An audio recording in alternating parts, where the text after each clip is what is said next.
I think coaching holds the promise to be one of the most powerful forms of development we have. We know that right now, everywhere in the world, there is a crisis of motivation. Before COVID, 80% of the people with full-time jobs did not feel engaged in their work.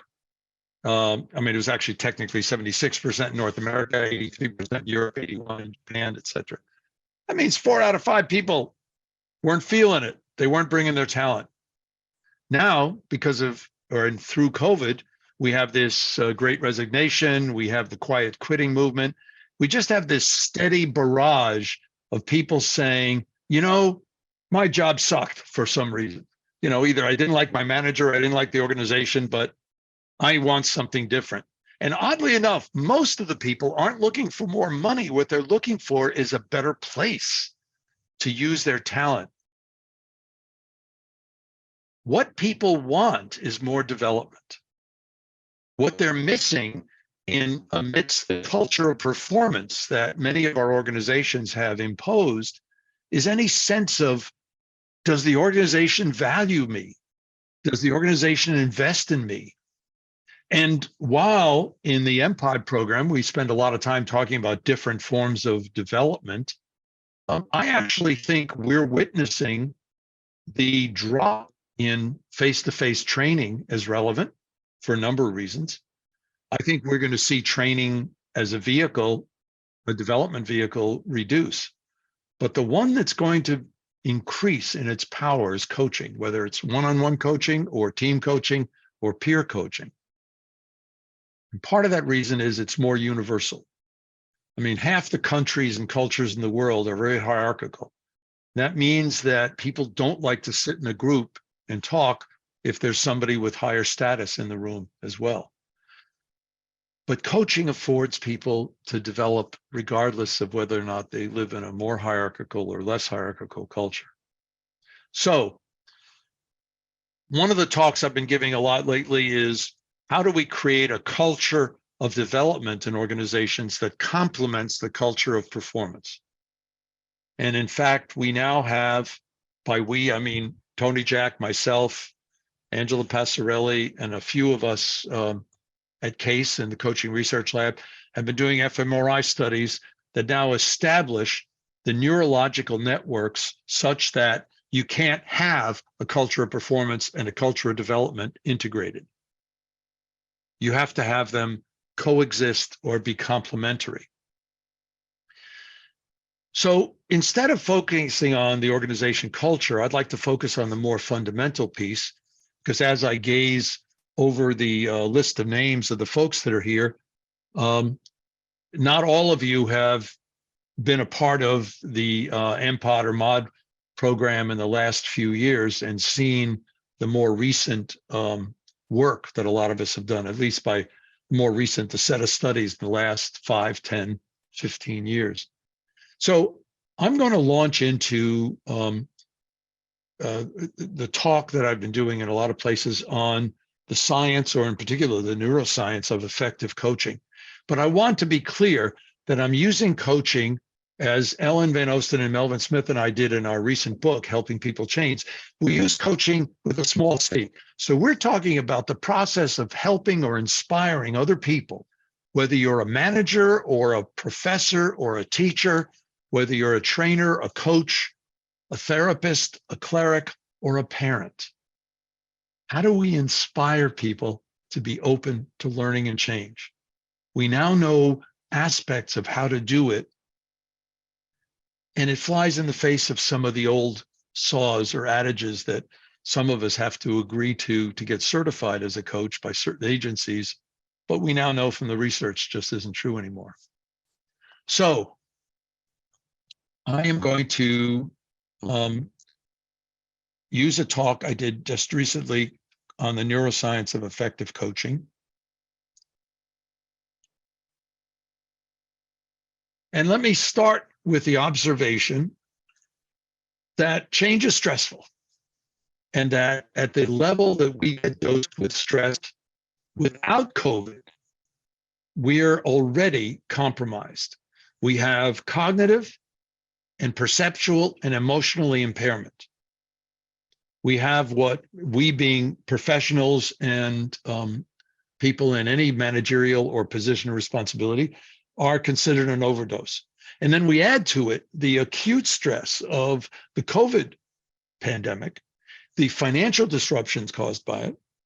And then we add to that all of the social and political disruptions going on in, almost every country of the world. It really is quite an overdose.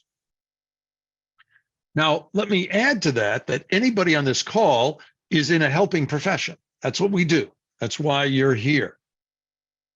But according to David McClelland's work in the late 60s and the 70s and stuff I was working with him on at the time, is that the very process of helping others, of being in a position of responsibility, induces more what he called power stress.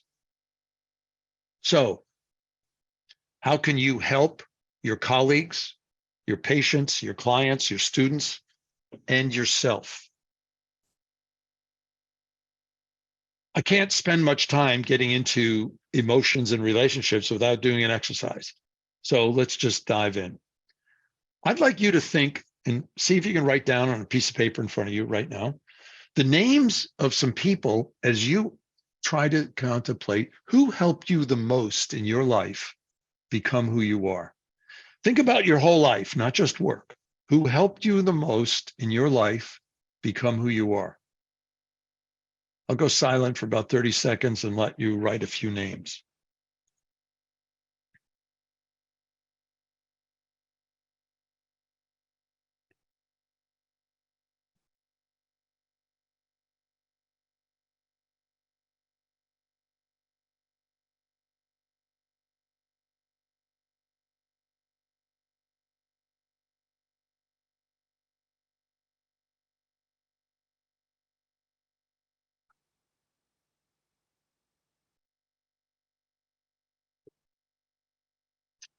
You can keep adding names, but let me tell you the next step.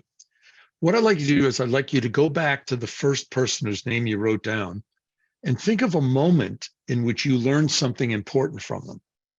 And next to their name, just draw a line, and next to their name, write a few words or phrases that describes what they said or did in that moment. Enough that you're remembering it, it's like replaying a YouTube video of that moment. I'm going to go silent for over a minute, let you do some note taking. After you could do that with the first person, go to the second person, please.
Okay, now, again, I apologize for interrupting your reflections.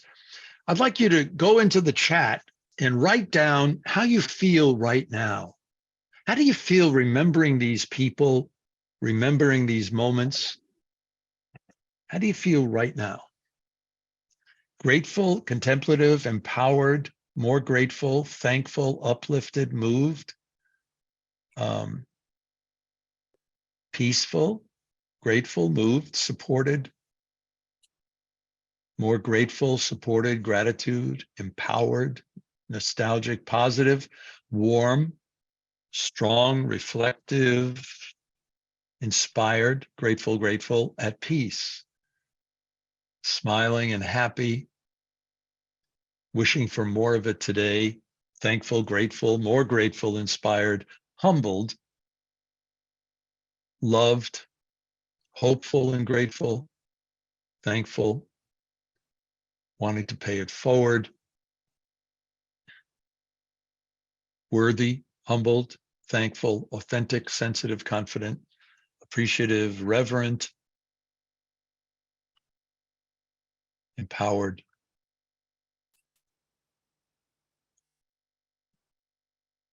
These are a set of powerful feelings. If you just had any of the feelings that I mentioned, not all of them, any of them, you just spent about 5 minutes in the parasympathetic nervous system. I'll explain in a few moments, if you don't already know, why that's so powerful, but let me just give you the quick teaser. The only antidote to stress is parasympathetic activation. Lowering stress doesn't really help a lot. So a lot of the stress management activities in which you're supposed to lower the amount of stress you're feeling or perceiving aren't really helping you because you just have milder versions of the impairment. I'll get in and explain the medical part of this in a few minutes.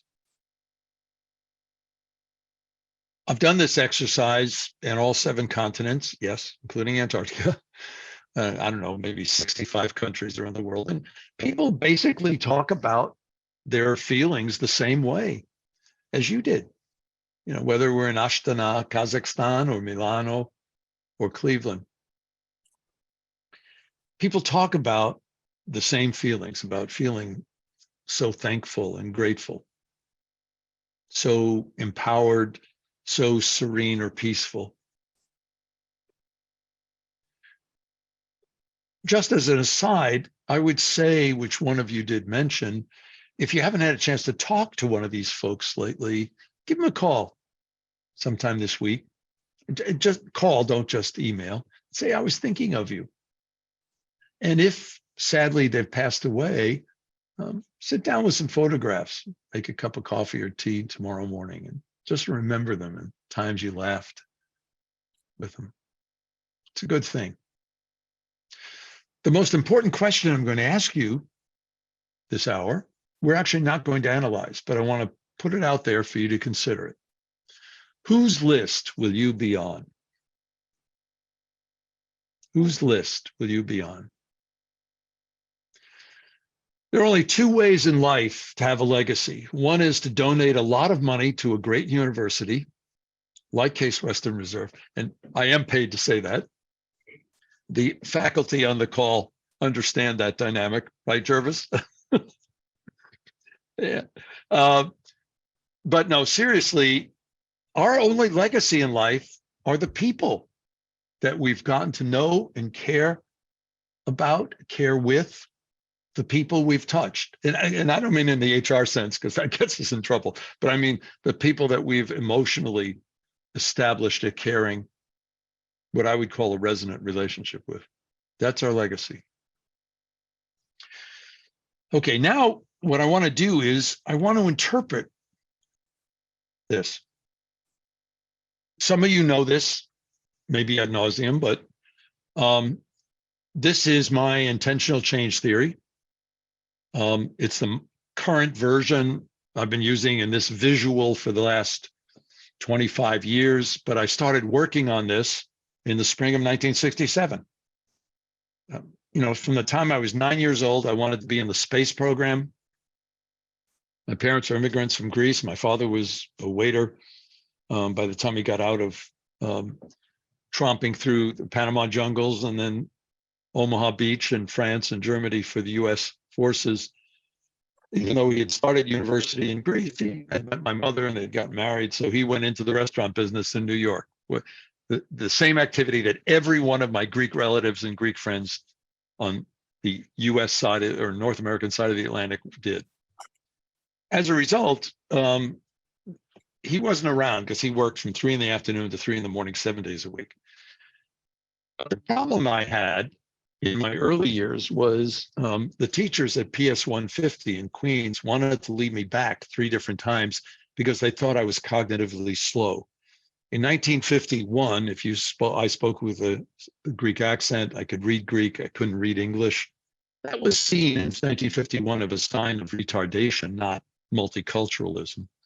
And there were some other issues, but my mother would always keep me out of school, do what we now call homeschooling, and then push me back in. But she kept instilling in me the importance of fighting for everything, every inch, because she said, in true, as you might get from the Big Fat Greek Wedding, in true anti every other culture except Greek fashion, that anybody from North America, anybody from Northern Europe, anybody from any of these other places is out to get me and to steal my ideas, to take credit for things. And, you know, the fact that 1 out of every 3 times I'd go outside to play, I'd either get beaten up or somebody would steal something from me, kind of confirmed part of it, but nonetheless. And for all of the misguided prejudice that she imparted at the time, the one positive was she really helped with a lot of courage. I mean, you have to appreciate that Greek mothers say to their firstborn sons, they don't say you're a gift from the gods. They say you are a god, much to the chagrin of my slightly younger sister. But at any rate, so I'm absolutely fascinated by going into the space program. Finally, as in 1957, you know, Sputnik goes up and the US goes through a paroxysm, the likes of which we've had only a few times in our cultural history.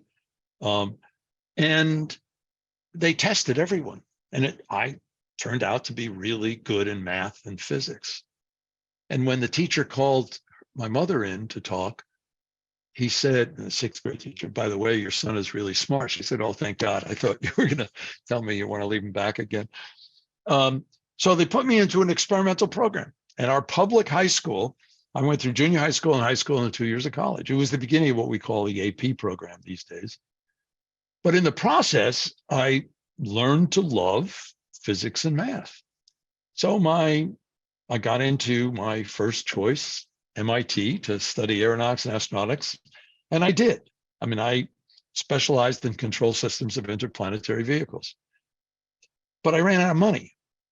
I mean, I'd used all the money I'd saved in my music band jobs in high school, and I'd worked in summers in restaurants, and I'd had certain scholarships. I'd taken out maximum loans that any bank or the federal government would allow. And MIT got me a job doing what I was trained to do. You know, I'd already had almost 3 years of the program. I was pretty advanced, and they got me a job for Northrop Northern. So I went out there, 1966, worked for about 6 months, and worked on space vehicles, re-entry vehicles, things like that. What I learned in the process, though, was that unlike being in space, which in those days I couldn't because I didn't have perfect vision, doing this kind of design work was boring. You sat with a computer in a cubicle. Well, you didn't sit with the computer, you sat with computer cards, but doing work in a cubicle and running back and forth to the machines. So I'm going back to MIT. I've got 2 courses left to finish, which I did, much too compulsive not to. I had a few electives. So I said, okay, you know what? I don't want to go in the restaurant business. I don't think I'm quite good enough to really make it as a musician.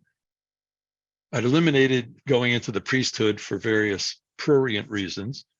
So I decided, okay, I'll be a manager. Look at these idiots we had out at Northrop.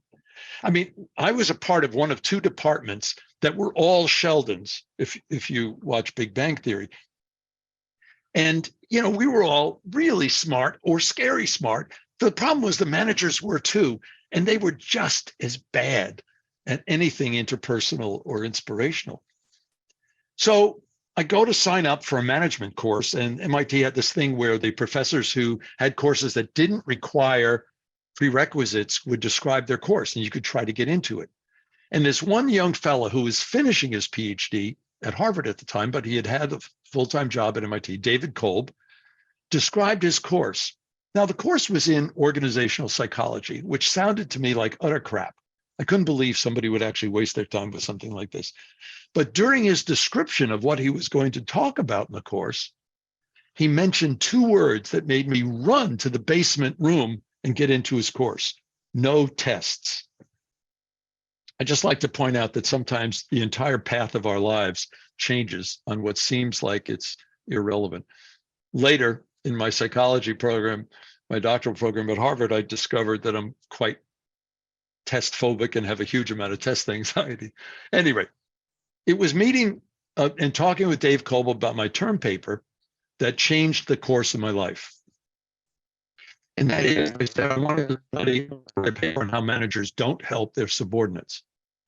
And what he said was, we just finished collecting data over 2 years on how their version, MIT's version of the MBAs, these 28 to 30-year-olds, were helping or not helping each other. Would you like to use some real data? I said, sure. I dove into it. He liked enough what I did, even though I didn't know much about social science statistics, because I was used to dealing with stuff that was a lot more advanced. And he ended up offering me a job for the summer. We ended up publishing the paper. But in that spring of 1967, Dave and I began working on a series of papers on the early version of this theory. What all these decades later, now 55 years, I've been working on it in a lot of different settings around individual as well as dyadic, team, organization, and even community change. But suffice it to say, at the individual level, it's very clear when you do the longitudinal studies that first, human change is neither linear nor continuous. Something which we always take for granted in the physical sciences, but the social sciences have been slow on the uptake. In fact, almost all human change, I've got a paper right now that's under revise and resubmit. So if any of you are reviewing it for the journal, please be gentle, but in which I basically point out with a lot of data as well as the theory that most human change is not distributed in a normal distribution, it's distributed in a power curve. And the reason it's so rare is people don't actually engage in the change process. But if you use complexity theory, you realize you need to have 5 moments of emergence where something pops into your consciousness. One of those is the ideal self, a sense of vision, a sense of purpose, not goals. This is meaning. The second, if you have the first, you're eligible for the second. If you don't, there's less than a 5% chance you'll get there, which is why most training in organizations is a waste of time, and most even management education is a waste of time, unless we engage the ideal self. The second discovery is your real self, which by that I mean, how do you come across to others? What you think of yourself, I think, is delusional for different reasons, and I can talk about that some later, but how are you coming across to others? And you compare it and you come up with a personal balance sheet. The third discovery is a learning agenda, something you would love to try. This is not a performance improvement plan. This is something joyful. The fourth discovery is your chance to experiment and practice some new behaviors, thoughts, feelings. And it's all enveloped by this fifth discovery of caring relationships. Now, what does this have to do with the exercise we just did? I would contend that when you thought of these people, I mean, usually you would think of one of your parents or a grandparent, maybe an aunt or an uncle. And the conversation that you had with them wasn't as simple as, oh, Barbara, you're a girl, you should be a nurse. It was, have you considered? The conversation was about thinking of possibilities and literally feeling like things were opening up. It could have been with a coach or a teacher. It could have been with an early manager, sometimes later in life with a spouse or partner. But the whole idea is the conversation is about what you would love to consider, what you might consider. What are the possibilities? Or it's about strengths, something that they give you an opportunity that you thought was above your head. Now, the reason this is so powerful is that when we started doing research on this in 2002, we had our doctoral students interviewing executives, asking that question, 5 stories, and then asking in a sense, the inverse question. We didn't know it was inverse at the time, but tell me about anybody in the last 2 years who's tried to help you, a manager doing a performance review, a therapist, coach, trainer, etc. 80 to 100% of all of the stories of the person who helped them most come back about the ideal self or strengths. 67% of all the stories of people who tried to help you come back. They gave me data about how I'm coming across. They gave me feedback. And then they said, okay, I can help you with that problem you have, your attitude. I can help you with your morale. I can help you with your motivation. I can help you with that teamwork problem. And how do you feel? You feel like you've been punched. Complexity theory has this thing called strange attractors. These are Lorentz attractors. You rotate around them or revolve around them. You don't get drawn into them. I contend that in each one of us, like in our relationships, in our organizations, and even our communities, we have a positive emotional attractor and a negative emotional attractor. I don't think anyone resists change. I think they're pulled to a different attractor. The positive emotional attractor is being in the parasympathetic nervous system arousal, which I'll refer to from now on as renewal, versus the sympathetic or stress.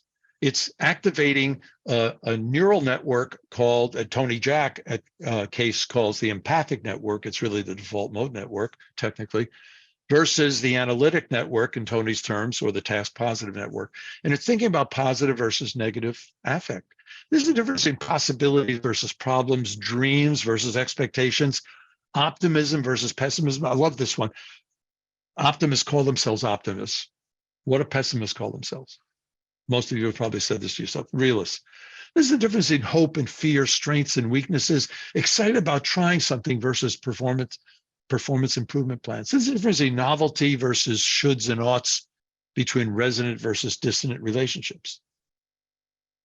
Now, here are the two most powerful observations from the last 30 years of our research, from the fMRI to the hormonal studies to the 39 published longitudinal behavioral studies.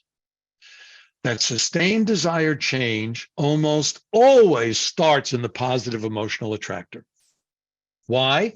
Because if it starts in the negative emotional attractor, as I'll explain very briefly in a moment, you activate a set of hormones on the stress system and you start to close down. The whole body goes into a defensive mode. And you are cognitively, as well as motivationally and emotionally impaired. So this is why most people who are volume challenged and try to lose weight never will. This is why treatment adherence is abysmal. Anybody diagnosed with type 2 diabetes, 50% likelihood that they'll do what their physicians or nurses say they should do. Orthopedic surgery, you break an ankle, have knee replacement, 50% likelihood you'll do what your physicians and nurses tell you to do. My cardiac thoracic surgeon friends and students tell me for people who have coronary bypass surgery, the treatment adherence is 20%. Why do people not do what they should do to get healthy? Because the way physicians and nurses try to get to motivate you is to try to scare the crap out of you. So if you get diagnosed as a type 2 diabetic, they say, well, you've got to exercise more, you have to eat less and lose weight, and you have to eat certain kinds of foods. And if you don't, what's going to happen is at some point we'll have to put you on sugar suppressants. Then if that, at some point that won't have enough effect, we'll have started injecting you with insulin, now semaglutides. And if that doesn't work and you keep getting worse, at some point you'll get neuropathy and we'll have to amputate your feet. And then we just keep going up your legs. It's not motivating. So that's the problem. That most of the time we think we're helping someone when we give them feedback and try to point out to them how they're not doing well. When in fact, what we do typically when we provide feedback is activate the negative emotional attractor. But the thing that you need to be motivated to sustain any change effort comes in the positive emotional attractor. Okay, so that's observation one. Observation two, we need the negative emotional attractor. You couldn't have woken up this morning if you didn't activate that. You can't decide what you're going to have for dinner if you don't activate this. This is what I call the surviving mode.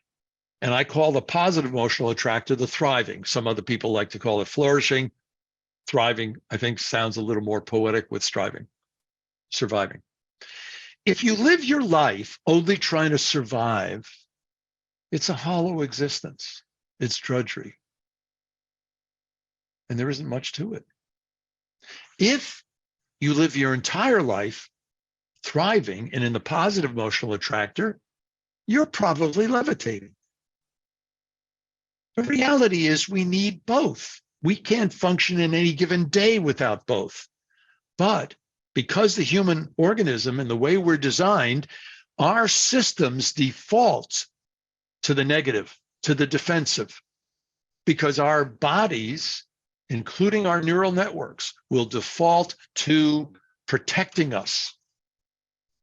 And in that process, the negative experiences are much more powerful, not better, but powerful than the positive. So as a result, if we want a balance in life, we have to oversample the positive emotional attractor experiences in any given day. Bob Fredrickson, as many of you know, has shown that in effective teams, it's a 3-to-1 ratio. John Gottman has shown in loving marriages or significant romantic relationships, it's a 5-to-1 ratio. Our fMRI studies have shown us that in coaching or trying to help or inspire people, it's a 2 to 3-to-1 ratio. The question is, what helps us with the balance? The problem is that we now know neurologically our brains exert an emotional contagion with other human brains around us, and maybe other mammals as well as primates. But let's stick to humans. So we're infecting people all the time with our feelings and our real feelings inside, not necessarily what we think we're showing or masking. It's how we're actually feeling. Because according to Joseph Ledoux' work, this is stimulating other people's neurons in 8 to 40 thousandths of a second, deeply unconscious. So if you're feeling stress, now I'm talking about annoying stress. Your cell phone drops a call. Somebody cuts you off in traffic. I'm not talking about the acute stressors. I'm just saying if the annoying stressors activate a number of endocrines, epinephrine, norepinephrine, that pulls blood away from your distal capillaries to make sure that you have blood in your arms and legs so you can fight or flight, which, by the way, it does it in your brain too, because under this condition of threat, your brain is saying, the hell with learning something new or being open to somebody who looks different than you. We're going to make sure you can breathe. Your body also secretes cortisol through a series of corticosteroids. Cortisol is your natural anti-inflammatory. But cortisol turns off your immune system and stops neurogenesis, the conversion of stem cells in the adult human from the olfactory lobe and the upper hippocampus to new neurons. I mean, you're going to lose about 85,000 neurons today. Don't panic. Don't jump off a building. You know, you have the ability to replace a certain amount of them. But if you don't on a regular basis, your brain starts to develop these holes in it, and it just fills with fluid. And the holes start to look like what we see in autopsied dementia or Alzheimer's brains. And the result of all this is you don't feel on top of your game. So somebody comes and says to you, where's the report that's due Friday? If you don't say it, what you're feeling is, what's it to you? Which outside of New York City is a defensive response. So the dilemma we have is we start to perceive things as threatening, even if they aren't. That's the danger of social media.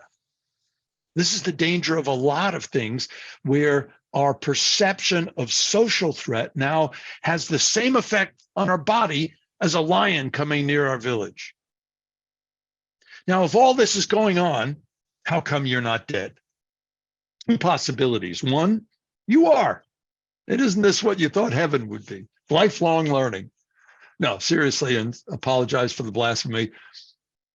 The reason you aren't dead is this. Our autonomic nervous system has three major components: sympathetic, parasympathetic, and enteric. Enteric is all the nerve tissues between your brainstem and your gut. We haven't figured out how to really understand that yet. The fMRI enabled us to look into the brain and look at neural networks in the early 90s that before was very difficult. We haven't come across that same measurement device for the enteric. But what we do know is that the parasympathetic nervous system You see a baby laugh. You see a golden retriever puppy roll in the grass. It activates a different set of endocrines, primarily oxytocin in women, vasopressin in men.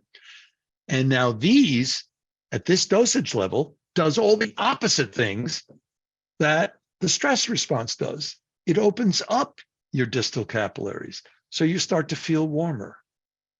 Your blood pressure drops. Your pulse rate drops. Your breathing slows down. And it's in this state that your immune system clicks into high gear. Doesn't make up if you have an immune compromised disease or immune suppressed system, but your immune system will work at its best in this state. It's in this state that repeated published studies have shown we are cognitively at our best. We can think the most complex concepts. We're the most creative. We can multitask. We scan the environment. It's in this state that we are open to other people. And we start to feel lifted. Happiness is a little mixed, but it's easier to say what we do feel is joyful. So this ends up being the antidote. So quite literally, as a coach, as a helper, as a teacher, manager, or parent, you're getting dosed with a lot of stress every day. You have to have many doses of renewal each day to keep yourself balanced. And if you don't, you're doing inelastic damage so that if you make it to the end of the week, you feel drained. And if you're feeling that way, guess what? That's what you're doing to your clients or your students or your subordinates or your family. You're infecting them with that. So on this chart, I've put things that we have 5 or more published medical or psychological studies proving. We know that meditation helps renewal. We know that yoga does. We know that Tai Chi does. We know that prayer does, caveat, if you're praying to a loving God. If you pray to a vengeful God, it stimulates the sympathetic nervous system. We know that exercise does if it's modest. We know that feeling hopeful about the future does. That's why you shouldn't watch the news on TV. We know that being in a loving relationship does, but it has to be something that is consistent. So just finding somebody for the weekend doesn't quite work the same way. We know that helping people in the community who are less fortunate stimulates the renewal process. We know that helping the elderly, as some of you know, I tell all of my graduate students these days, helping your elderly professors will get you closer to heaven. Having a dog or cat, or in some parts of the world, a horse or a monkey, really helps because the stroking sets them into a parasympathetic state, and then you pick it up because of the emotional contagion, and they pick it up, and in no time at all, you're having a moment. Laughter, joy, and playfulness helps. And a walk in nature helps. And the thing that was just shown in a recent meta-analysis just 2 months ago, that playing or dancing to music helps. Just listening to music doesn't have the same impact. So about a year and a half, almost a year and a half ago, Dan Goleman and I, with Udayan Dar and John Kalous-Osiri, published a paper that reflected a number of studies. About 8 years ago, Dan Goleman and I developed a test on assessing renewal and stress in ordinary days, day-to-day, week, typical week. We did it for a high-tech company as a client, and it worked so well. I said, okay, let's do some real research. So we got the IRB approval at Case and went ahead and did 3 more studies, and those are the ones we published. What we were able to do is to show that, yes, the number of moments in any given day and over a week that you have of renewal that exceed the number of moments of stress will predict increased engagement at work, increased life satisfaction, increased career commitment, increased empathy as seen by yourself and others, increased resilience, decreased anxiety, decreased depression, et cetera, et cetera. And we discovered that the variety of different things you did in a typical week that are renewing was just as powerful. I used to tell my when I was doing therapy with alcoholics in the 70s, they used to say, don't just stop drinking and exercise for 6 hours because you're just trading addictions. We now have the data to show the recipe. So why is this so important? Because you, as a helper, as a coach, as a teacher, as a professor, as a manager, as a consultant, as a parent, you need to address your own renewal for all sorts of reasons, including you're going to infect the other person with how you're feeling. So I talked about the sympathetic, parasympathetic, the positive, negative affect. I don't have to talk about most of that stuff. Let me just emphasize that what Tony Jack has shown in this great study that came out in 2013 is that the analytic network, technically task positive, activates different parts of your brain, enables you to solve problems or focus or do anything abstract. So anything that's involving numbers, finances, deep philosophy, etc. The empathic network, technically called the default mode network, different parts of your brain are involved in it. That enables you to be open to new ideas and to learn, and also to be open to people and emotions. The key is these two networks suppress each other. You can't have them both at the same time without activating severe psychopathology. So what that means is we live in organizations. I mean, I did studies in the 80s and into the 90s showing how graduates of most above average MBA programs shrink the students' social intelligence. They actually graduate with less of it than they had when they came in. Why? Because in an MBA program, they're taking analytic versus empathic. They're taking a course in accounting, in finance, in statistics, in economics in the first semester. And then somebody says, let's have them analyze Harvard Business School cases. No wonder the poor students are shrinking their social intelligence. So what we have to challenge is how do we engage other people in what we call, Ellen and Melvin and I, and now others, coaching with compassion. And really, we're using the Confucian interpretation of compassion, of benevolence, of opening yourself up to others. It's really coaching to the positive emotional attractor. Why? Because life and organizations will bring you into the negative. So what we need to do is to try to intentionally bring you into the PEA enough so that you practice it enough so that you develop it as a habit. And in fact, every one of the things I mentioned, whether things you're doing alone, like meditating or yoga, or things you're doing with others in terms of opening meetings by talking about your shared purpose or positive stories, end up being things that we can instigate. And the problem is that all too often we go into trying to help someone with good intentions, and we come across as a helping bully because we're trying to get them to go along with our version of how they should change. And we call that coaching for compliance. So yes, if you want to give somebody else feedback, on the whole, and you're trying to motivate them to learn and change, keep it to yourself. Because unless they have truly asked you for it, not the stuff where you say to your manager, oh, yes, thank you, that feedback is very helpful, because you're not going to do anything with it. But if they truly ask you, it's a different story. But in those rare cases, but other than that, the rest of the time, don't even bother giving somebody feedback. It doesn't matter. Unless what you're trying to do is vomit on them. If you want revenge, then go ahead, do it.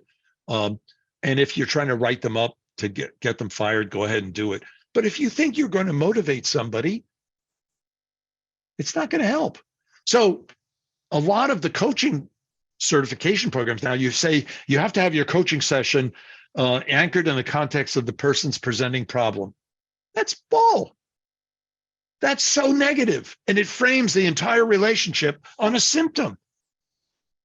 Our data says you have two things you can do to really initiate a coaching or helping relationship. One, make sure you're anchored in the same vision or dream or sense of purpose, meaning, and anchoring it in a caring relationship.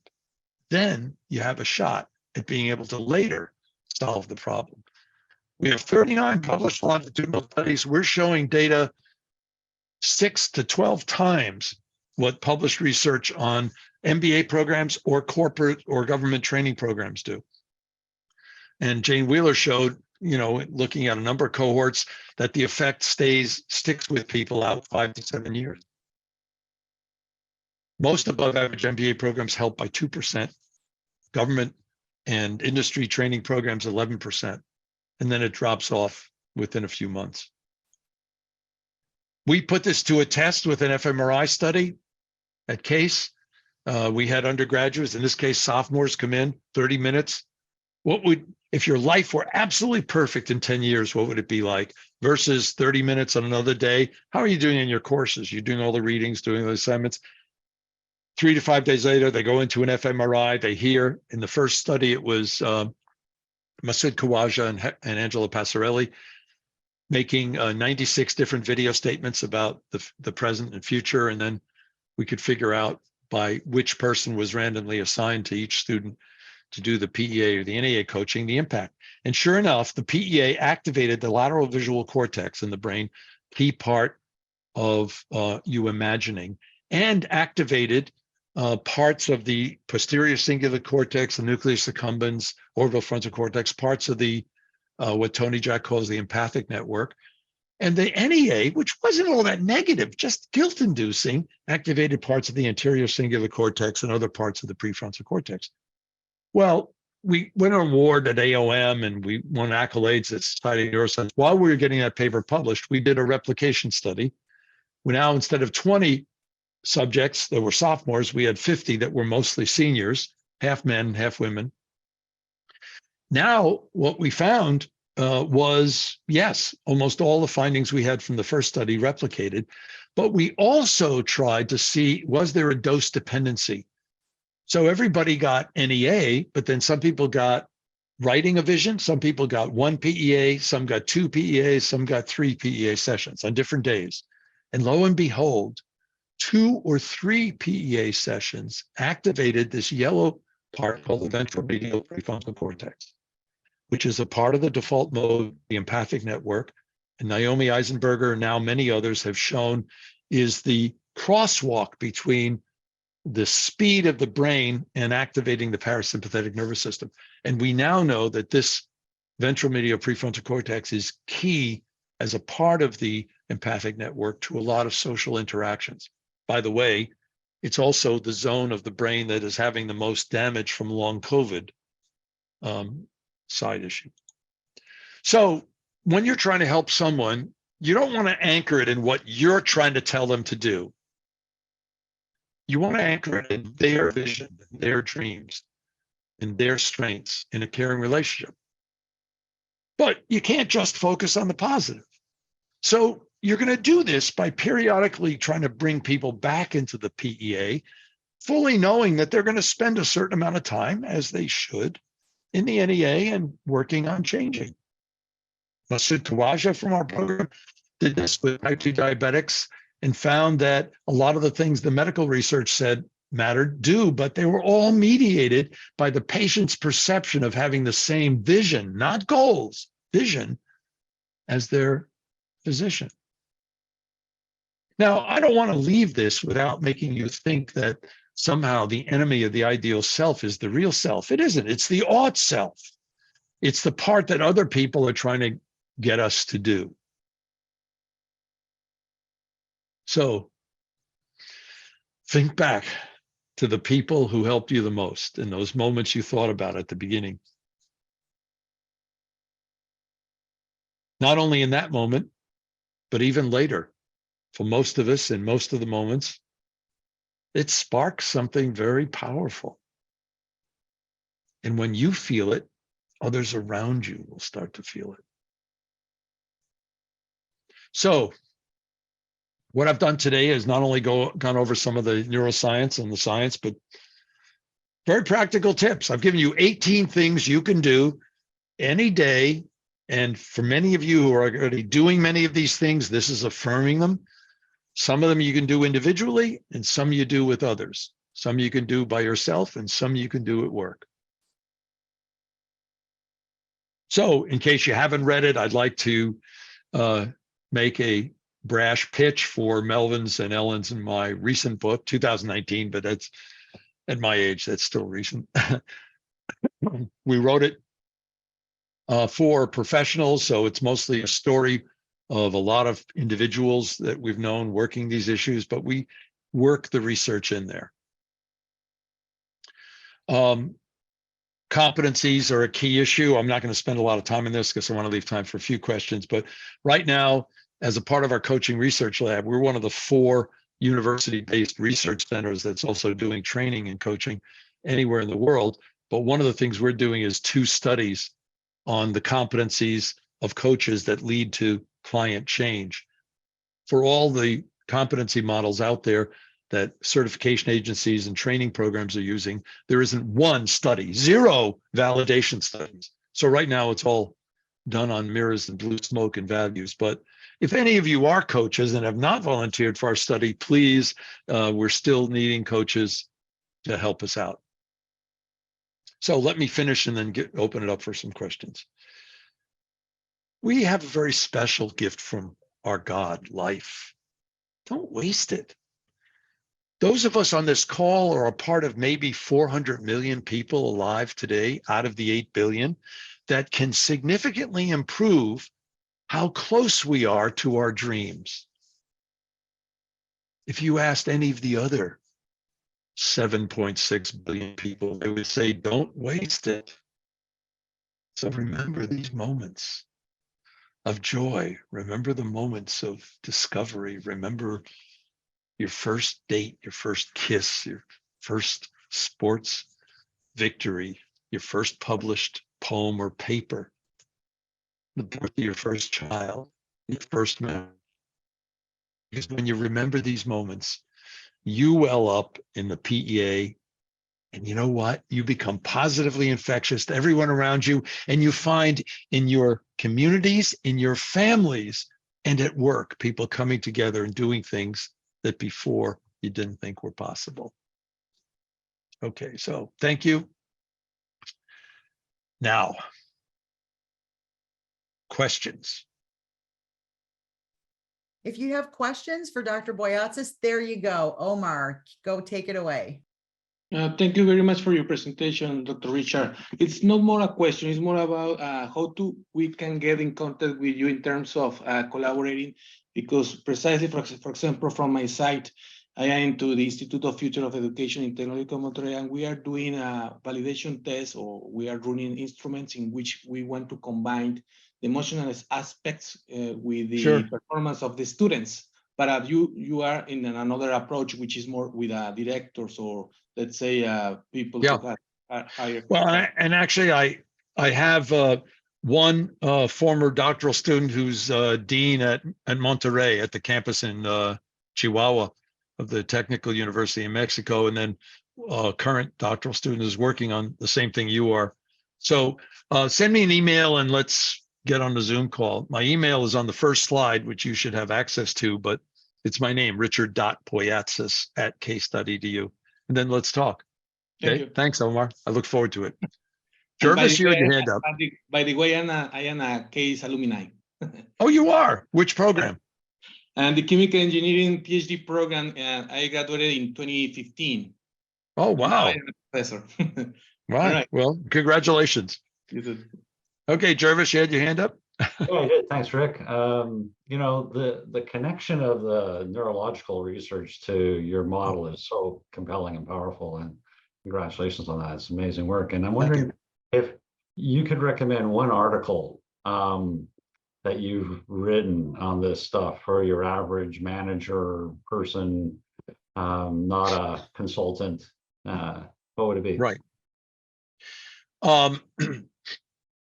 Well, in the book, in Helping People Change, we tell stories of managers, physicians, parents through that, and we describe all of that. So that's one place. In terms of article,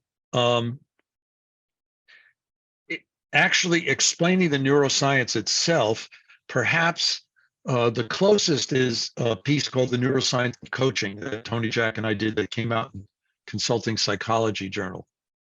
So it's not just written for nerds. Practitioners can understand it as well. perhaps that's the easiest way to start to access it. Thanks. Thanks for asking. Right. Melissa. I was curious if you've done any research on how working remotely can affect some of these concepts and like even just best practices for working remotely. Yeah. What do you think, Melissa? I'm assuming it makes it harder not being face to face. It's harder to You're get right. emotional engagement on people, right? Yeah. No, I think that that's exactly right. That I remember early into COVID, Melvin and Ellen and I interact a lot. We do a lot of studies, and Ellen's directing the coaching research lab, and we just do a lot together. And I remember saying to them, I missed seeing each other in the hallways because several times a week we would pass in the hallway and catch up. Even if it was a 60-second chat. I think by not having enough casual interactions, we rob ourselves of the feeling of being in relationships. And that's very difficult. I think that when we're working remotely, we have to spend time. I mean, one of the people I've learned the most about how to do this from, who is also one of my coaches, is Ellen Van Oosten. She opens every meeting with a check-in that is powerful. And at first I used to say, the CEO in me, the analytic person in me used to say, oh my God, what a waste of time. But then what I realized is I was looking forward to it. And even giving up a third of the meeting time to the check-in makes the other 2/3 go much more effectively. So I would say the key is to appreciate the fact that we're missing a lot of the interpersonal flybys that we need to feel connected to each other. So you have to have, if you're going to do it all remotely or with Zoom, make sure you're spending some time doing the informal interpersonal parts. Good luck. Bruce, you have your hand up. Yeah, I already bought this stuff, and you did an excellent job of reinforcing and stuff I'm going to take forward. Good, thank you, my son. I'm trying to make a stretch application, and it's the world that Putin is in. I doubt he's ready to try this, and a lot of people I deal with are using similar kinds of methods to get their way, and that's a worlds that I am in, and I'm trying to make the connection here. I'm going to make the connection, but I'd appreciate your help. Right. I think that when people are dissonant leaders or when people are demagogues, that it all comes from a defensive posture. And if we could wire them up, we would find they are basically spending most of their time in classic physiological as well as psychological defensive modes. So if there is a hope to bring them around, as Obi-Wan Kenobi would say, to the light side of the Force, what we have to do is introduce them to the PEA. But be clear that people who spend their habit and develop a style of demagoguery or dissonance aren't going to be brought around easily. So basically try to get into situations where you're not dependent on them. They mostly will burn themselves out, but sadly, they may take thousands or even millions of people's lives with them. So it is a tragedy, but it is reality. And now the thing that I end up working on more, or trying to work on, is not the ones who are in the extreme, like some of those characters you mentioned, but the day-to-day folks, the surgeon who forgets that they're working with people, not just technical problems, the manager executive who keeps thinking that their job isn't to inspire people, but to worry about budgets, or the dean who ends up thinking that, if they can just get rid of all the senior faculty, they'd save a lot of money. So I think that I feel that if we can start to help those who are showing all of those signs, that we may be able to bring them around. Small doses of PA. Have a conversation about the dream 15 years out. Have a conversation about who helped them. Don't expect a big change because most of these folks have spent years getting to where they are. But I do believe that without pharmacological agents, we can bring a certain number of people around. Do I think we can bring a lot of them around who are like that? Probably not. Thanks. You're sort of in line with a Peter Block misinterpretation. He says with those kinds of people, bore them and try to ignore them. I loved Peter. He and I used to have a lot of meetings back in the 80s. We were both in the leadership of ISA, and I always liked his turn of phrase. Thanks, Bruce. Let's see, Ivy, you had your hand up.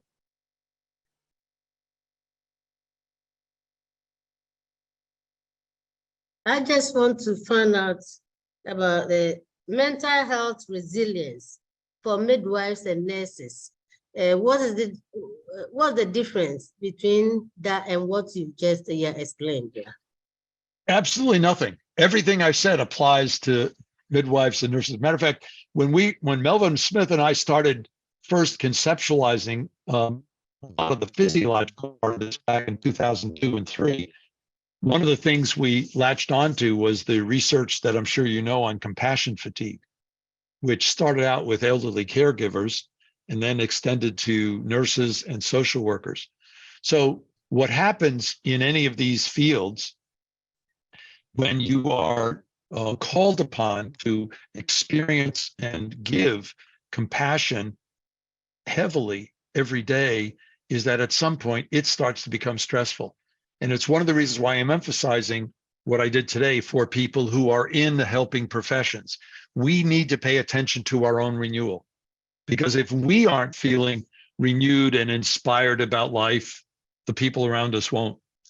So it's one of the reasons why today I do most of my work in healthcare systems. I'm on one of the boards at MD Anderson, and I've been on the board of our nursing school, and I just gave a talk at MGH, and I do work at the clinic and all these different healthcare systems, because right now everybody's, in part, one of the things they're worried about is that the physicians and the nurses are, just not just burning out, they're burning up.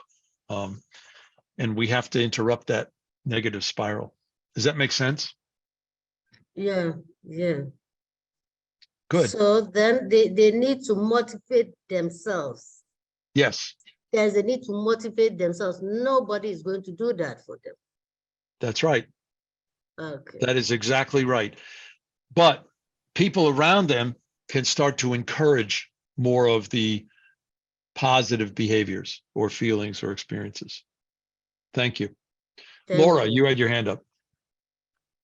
Yes, thank you, Dr. Boyatzis. I have a question around the ability of the big C or little c coach to dream and see possibilities. And this really came out when I started working with people who, are refugees and they're refugee leaders. So when we talk about long-term planning, they talk about, well, we don't plan long-term where I come from.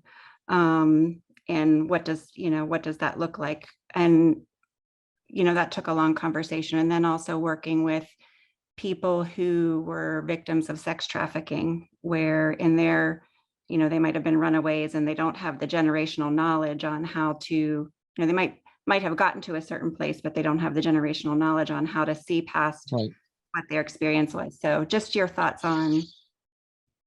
Anybody who's been traumatized, whether they've been traumatized by sexual abuse or physical abuse or psychological abuse, whether they've been traumatized because they were growing up in a neighborhood where gangs ruled and didn't rule with compassion, if they've grown up under hot fire of actual wars, if they've grown up in a totalitarian regime, as one of the executives I was working with a number of years back said, she wasn't allowed to dream for most of her life. She was CFO of one of the largest companies in Russia.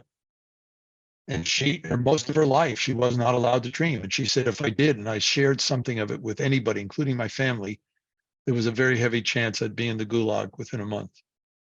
That if you grow up in any of those or get socialized in any one of those kinds of environments, you are battered. And your body and mind and heart are working full time to defend your ability to survive. And that becomes very short-sighted. You start worrying about today, not the long-term future. For folks in any of those conditions, including, as you said, the victims of trafficking and some of these other forms of trauma, the only thing we can do is try to build caring relationships. It takes time. It doesn't happen easily. You're talking about people who have spent years and often been brutalized into trusting someone. That's hard. But that's where the hope is. Now, there are times in which people need some pharmacological agents. And that's where I think medicine can help us. Sometimes it could take the edge off of panic attacks or help people with some of it. Although I'm not advocating it, but apparently ecstasy, MDMA, is helping people with heavy post-traumatic stress these days in some circles. But I think we over-medicate. So I think the key here is to be able to find settings where people care, and they're going to continue caring each day, each week, after month. Then the question is to get people thinking about gratitude. Gratitude could probably be easier to access than hope for folks. But again, as I said before, with dissonant leaders, small doses. Thank you. It's tough, John. Jervis, last question, then I need to go. I was just going to ask you about gratitude. You know, there's so much research yeah. that doesn't show up in your model particularly. Oh, it does. That's the emotion underneath compassion. Oh. So that's why so many people said gratitude in response to the who help you. Yeah. People's dreams, you actually activate hope. That's the emotion that sets things off. When you activate caring or compassion, it's gratitude that sets it off. So, and the centeredness sense, the oneness that we get from mindfulness activities. So in those cases, those are the three kind of very primary emotions around the positive emotional attractor: hope, gratitude, and oneness. It's been so important in my life because it's something I can actually do. Like I can't do hope, you know, but I can sit down and think about what I'm grateful for. And at least I'm grateful I'm not in the Ukraine right now. You know, you can start there. Yeah, right. It really has. Yeah, I think that's true. Well, my wife has prepared a birthday celebration for my son, who I heard came in about 30 minutes ago. So I want to get downstairs to help him celebrate. And but I also, again, want to leave you with my gratitude. Thanks for coming today. For those of you who are former colleagues or students, it's great to see you again. For those of you who haven't, consider our Masters in Positive OD. It's one of the few programs in the world where you actually learn how to do these things. And Ellen and Melvin and I each teach parts that have a lot to do with this coaching and how we approach it. But you've also got some other people like David Cooprider and Ron Fry and Diana Villamoria and Corinne Cohen and others helping with some great things. So a pitch. And if you're interested in any of these activities, please, my email's on the front slide. Give me an email and we can chat. The Coaching Research Lab is an activity that we enjoy having people attend and participate in. So with all of that, I'll have to say thank you to Suzanne and Pat for orchestrating this, and thanks you all for coming and sticking with it. And Richard, I'd like to invite everybody to continue these conversations with you on February 16th. We're going to be offering another session. So if they didn't get a chance to ask you a question, they can come back then. And I'll be sending information to everybody soon. Also, we'll have this recording, the recording of this event on our website, and I will be sending it out to all that have registered for this session for future viewing. Okay, Okay, all right. Tell Mark happy birthday. thanks, I will. Thanks, Pat. Take care. Bye-bye all. Bye-bye.